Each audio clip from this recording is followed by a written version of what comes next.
ಜೈ ಭಾರತ ಜನನೀಯ ತನುಜಾತೆ, ಜೈ ಹೇ ಕರ್ನಾಟಕ ಮಾತೆ.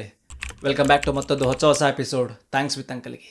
ಮಾತೃಭಾಷೆಯನ್ನು ಮರಿಬೇಕು. ದಯವಿಟ್ಟು ಕನ್ನಡವನ್ನು ಕಲಿಸಿ ನಿಮ್ಮ ಮಕ್ಕಳು.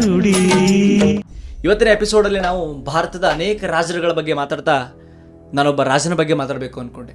ಇತ್ತೀಚೆಗೆ ನಾವು ಅವರ ಸಿನಿಮಾವನ್ನು ಕೂಡ ನೋಡಿದ್ವಿ. ಚಾವ ಅಂತಕ್ಕಂಥ ಹೆಸರಿನಿಂದ ಪ್ರಸಿದ್ಧವಾಗಿರ್ತಕ್ಕಂಥ ಧರ್ಮವೀರ ಸಂಭಾಜಿ ಮಹಾರಾಜರ ಬಗ್ಗೆ ಮಾತಾಡೋಣ.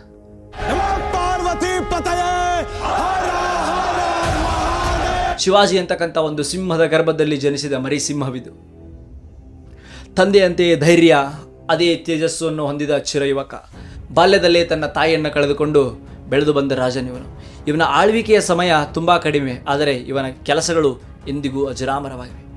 1657 ಮಾರ್ಚ್ 14ನೇ ತಾರೀಕು ಮಹಾರಾಷ್ಟ್ರದ ಪುರಂದರ ಗೋಡೆಯಲ್ಲಿ ತಾಯಿ ಸಾಯಿಬಾಯಿ ಅವರ ಗರ್ಭದಲ್ಲಿ ಜನಿಸಿದ ಅನರ್ಘ್ಯ ರತ್ನವೇ ಸಂಭಾಜಿ ಮಹಾರಾಜ್.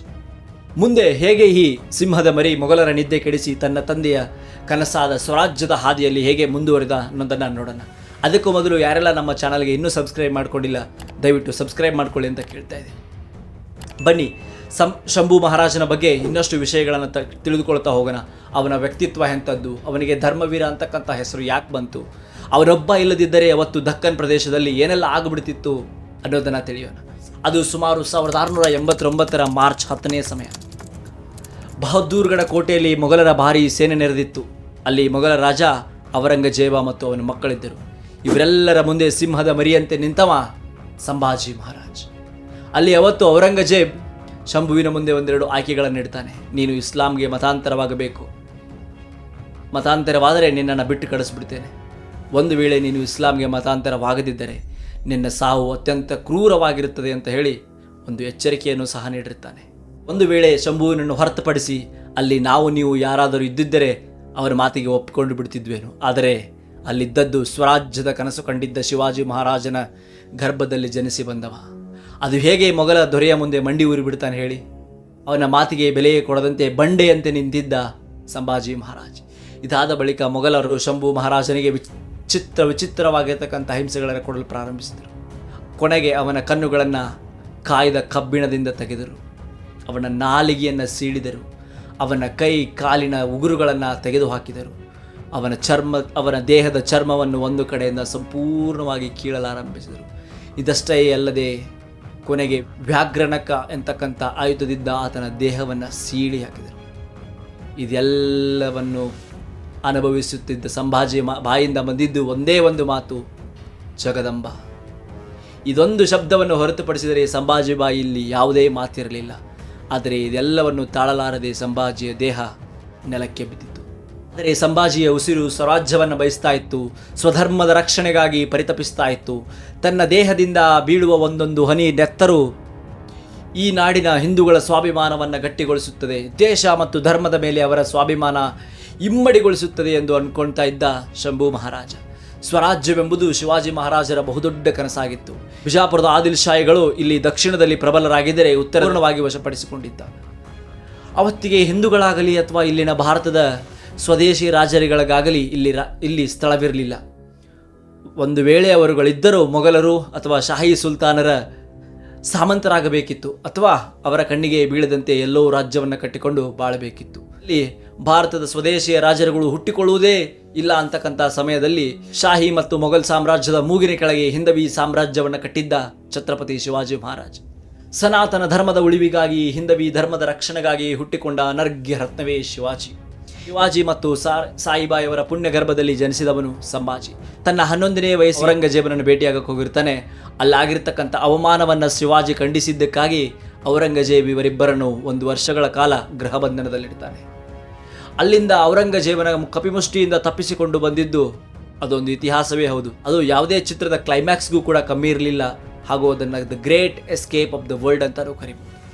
ಶಿವಾಜಿ ಸಾವಿನ ನಂತರ ಶಂಭುವಿನ ತಲೆಯಲ್ಲಿದ್ದಿದ್ದು ಒಂದೇ ಒಂದು ಧ್ಯೇಯ, ಎಂದರೆ ಸ್ವರಾಜ್ಯದ ಕನಸನ್ನು ನನಸು ಮಾಡುವುದು.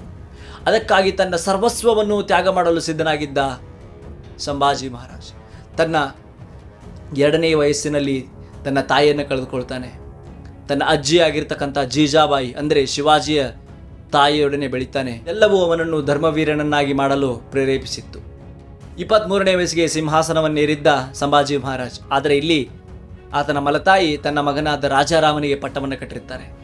ಇಲ್ಲಿ ಅದಕ್ಕೆ ಕೆಲವರಿಗೆ ಒಪ್ಪಿಗೆ ಇದ್ದರೆ ಇನ್ನು ಕೆಲವರಿಗೆ ಒಪ್ಪಿಗೆ ಇರುವುದಿಲ್ಲ ಮತ್ತು ಇದು ಹಕ್ಕಿನ ಪ್ರಕಾರ ಸಂಭಾಜಿಗೆ ಸೇರಬೇಕಿದ್ದ ಸಿಂಹಾಸನ. ಮಲತಾಯಿ ಮತ್ತು ಅವರನ್ನು ಬೆಂಬಲಿಸಿದವರನ್ನು ಬಂಧಿಸಲಾಯಿತು ಅಂತಕ್ಕಂಥ ಕೆಲ ಮಾಹಿತಿಗಳು ಸಹ ಇವೆ.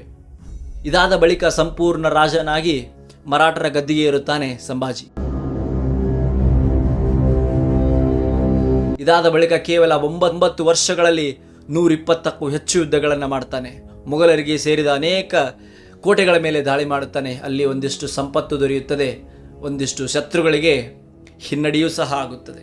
ಮತ್ತೊಂದೆಡೆ ರಾಮ್ ಸಜಾ ಕೋಟೆಯನ್ನು ವಶಕ್ಕೆ ಪಡೆಯುತ್ತಾನೆ. ಇದೆಲ್ಲದರ ಜೊತೆಗೆ ಸಂಭಾಜಿಯನ್ನು ತಡೆಯಲು ಹರಸಾಹಸ ಪಡುತ್ತಾನೆ ಔರಂಗಜೇಬನ ಬಳಿ ಸುಮಾರು 40,000 ಸೈನ್ಯ ಇದ್ದರೆ ಅದು ಸಂಭಾಜಿಯ ಸೈನಿಕರ ಮುಂದೆ ಮಂಡಿಯೂರಬೇಕಾಗುತ್ತದೆ. ಕೇವಲ 600 ಸೈನಿಕರೊಂದಿಗೆ ಯುದ್ಧ ಮಾಡಿದ ಸಂಭಾಜಿ ತನ್ನ ಯುದ್ಧ ಕಲೆಗಳಿಂದ 40,000 ಸೈನ್ಯಗಳಿದ್ದ ಔರಂಗಜೇಬನ ಸೇನೆಗೆ ಮಣ್ಣು ಮುಕ್ಕಿಸಿಬಿಡುತ್ತಾನೆ.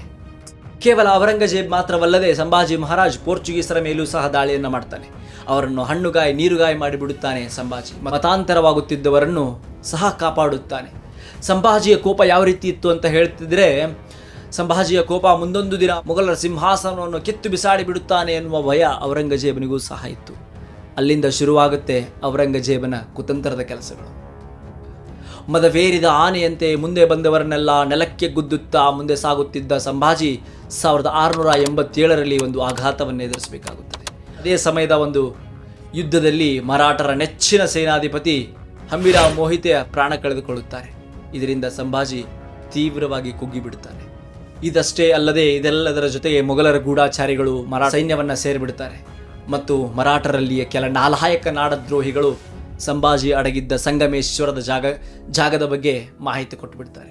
ಕಡಿಮೆ ಸೈನಿಕರೊಂದಿಗೆ ಸಂಗಮೇಶ್ವರದಲ್ಲಿದ್ದ ಸಂಭಾಜಿಯನ್ನು ಮುತ್ತಿಗೆ ಹಾಕುತ್ತಾರೆ. ಭಾರೀ ಪ್ರಮಾಣದ ಸೈನಿಕರನ್ನು ಹೊತ್ತ ಮೊಘಲ ಸಾಮ್ರಾಜ್ಯದ ಸೈನಿಕರು ಅವನನ್ನು ಔರಂಗಜೇಬನ ಬಳಿ ಕರೆದುಕೊಂಡು ಬರುತ್ತಾರೆ. ಅಲ್ಲಿಂದ ಏನಾಯಿತು ಎಂಬುದನ್ನು ನಾವು ಚಾವಾ ಅಂತಕ್ಕಂಥ ಮೂವಿಯಲ್ಲಿ ಇಂಚಿಂಚಾಗಿ ಎಳೆಯಾಗಿ ನೋಡಿದ್ದೇವೆ, ನೋಡಿ ಕಣ್ಣೀರು ಸಹ ಹಾಕಿದ್ದೇವೆ. ಅತಿ ಕ್ರೂರವಾಗಿ ಹಿಂಸೆ ನೀಡ್ತಾರೆ ಸಂಭಾಜಿ ಮಹಾರಾಜರಿಗೆ. ಕಣ್ಣು ಕೀಳ್ತಾರೆ, ನಾಲಿಗೆ ಸೀಳ್ತಾರೆ, ಉಗುರುಗಳನ್ನು ಕೀಳ್ತಾರೆ, ಚರ್ಮ ಕಿತ್ತ ಗಾಯಕ್ಕೆ ಉಪ್ಪನ್ನು ಸಹ ನೆವರಿಸಿ ಅವರಿಗೆ ಚಿತ್ರ ಹಿಂಸೆಯನ್ನು ನೀಡ್ತಾರೆ. ಒಂದು ವೇಳೆ ಈ ಜಾಗದಲ್ಲಿ ನಾವ್ಯಾರಾದರೂ ಆಗಿದ್ದರೆ ಒಪ್ಕೊಂಡು ಬಿಡ್ತಿದ್ವೇನೋ. ತನ್ನ ತಂದೆಯ ಕನಸನ್ನು ನನಸು ಮಾಡುವ ಸಲುವಾಗಿ ಸಂಭಾಜಿ ಮಹಾರಾಜ್ ತನ್ನ ಪ್ರಾಣವನ್ನು ಸಹ ತ್ಯಾಗ ಮಾಡಿಬಿಡ್ತಾರೆ. ಒಂದು ವೇಳೆ ಸಂಭಾಜಿ ಮಹಾರಾಜ್ ಹಿಂಸೆ ತಾಳಲಾರದೆ ಮತಾಂತರವಾಗಿ ಬಿಟ್ಟಿದ್ದರೆ ಇಂದಿನ ಮತ್ತು ಅಂದಿನ ಪರಿಸ್ಥಿತಿ ಬಹಳ ಗಂಭೀರವಾಗಿರ್ತಾ ಇತ್ತು. ಆದರೆ ಸ್ವಧರ್ಮದ ಉಳಿವಿಗಾಗಿ ಸಂಭಾಜಿ ತನ್ನ ಪ್ರಾಣವನ್ನೇ ನೀಡಿದರು. ಹಿಂದುತ್ವದ ಉಳಿವಿಗಾಗಿ, ಭಗವಾ ಧ್ವಜಕ್ಕಾಗಿ ತನ್ನ ರಕ್ತವನ್ನೇ ಬಸಿದ ಸಂಭಾಜಿ ಇಂದಿಗೂ ಅಜರಾಮರವಾಗಿದ್ದಾರೆ. ಇಂತಹ ಅನೇಕ ವೀರರ ಕಥೆಗಳನ್ನು ನಮ್ಮ ಮಕ್ಕಳಿಗೆ ತಿಳಿಸೋಣ, ನಮ್ಮ ಮಕ್ಕಳಿಗೆ ತೋರಿಸೋಣ. ಅವರಲ್ಲೂ ಸಹ ಧರ್ಮ ಮತ್ತು ದೇಶಭಕ್ತಿಯ ಬೀಜವನ್ನು ಬಿತ್ತೋಣ. ಕ್ಷುಲ್ಲಕ ಕಾರಣಗಳಿಗೆ ಆತ್ಮಹತ್ಯೆ ಮಾಡಿಕೊಳ್ಳುವ ಹೇಡಿಗಳಿಗೆ ಇಂತಹ ವೀರರ ಕಥೆಗಳನ್ನು ತೋರಿಸೋಣ. ಇವರ ತ್ಯಾಗದ ಕುರಿತು ಅವರಿಗೆ ಹೇಳೋಣ. ಅಷ್ಟಾ ಕಷ್ಟಗಳು ಬಂದರೂ ಎಲ್ಲವನ್ನು ಎದುರಿಸುವ ಕ್ಷಮತೆಯನ್ನು ಹೊಂದೋಣ. ನಾವು ನಮ್ಮ ಹಿರಿಯರು ಹಾಕಿಕೊಟ್ಟ ದಾರಿಯಲ್ಲಿ ನಾವು ಸಾಗೋಣ ಎನ್ನುವುದೇ ನನ್ನ ಆಸೆ. ಕೇಳಿದ್ರಲ್ಲ ವೀಕ್ಷಕರೇ, ಇಲ್ಲಿ ತನಕ ಧರ್ಮವೀರ ಸಂಭಾಜಿ ಮಹಾರಾಜನ ಕಥೆ. ನಿಮಗೆ ಈ ವಿಡಿಯೋ ಯಾವ ರೀತಿ ಅನ್ನಿಸ್ತು ಅಂತಕ್ಕಂಥದ್ದನ್ನು ಕಮೆಂಟ್ ಬಾಕ್ಸಲ್ಲಿ ನಮಗೆ ತಿಳಿಸಿ. ಮತ್ತು ಇನ್ಯಾವ ರೀತಿಯಾಗಿರ್ತಕ್ಕಂಥ ವಿಡಿಯೋಗಳು ನಿಮಗೆ ಬೇಕು, ಯಾರ ವಿಡಿಯೋಗಳು ನಾನು ಮಾಡಬೇಕು ಅನ್ನೋದನ್ನು ಕಮೆಂಟ್ ಬಾಕ್ಸಲ್ಲಿ ತಿಳಿಸಿ ಅಂತ ಹೇಳ್ತಾ, ಯಾರೆಲ್ಲ ಇಲ್ಲಿವರೆಗೂ ನನ್ನ ಚಾನಲ್ನ ಸಬ್ಸ್ಕ್ರೈಬ್ ಮಾಡ್ಕೊಂಡಿಲ್ಲ ದಯವಿಟ್ಟು ಎಲ್ಲರೂ ಸಬ್ಸ್ಕ್ರೈಬ್ ಮಾಡಿ ಅಂತ ಕೇಳ್ತಾ, ಮತ್ತೆ ಮುಂದಿನ ವಿಡಿಯೋದಲ್ಲಿ ಸಿಗ್ತೀನಿ. ಅಲ್ಲಿ ತನಕ ನೋಡ್ತಾ ಇರಿ. ಥ್ಯಾಂಕ್ಸ್ ವಿತ್ ಅಂಕಲ್ಗೆ. ನಮಸ್ಕಾರ. ಜೈ ಕರ್ನಾಟಕ.